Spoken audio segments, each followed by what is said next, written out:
Typy materiálov implantátov.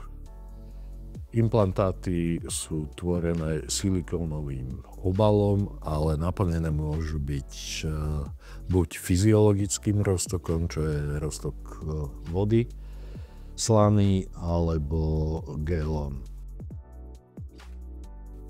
Implantáty môžu byť umiestnené buď povrchovejšie medzi prsnou žľazou a prsným svalom.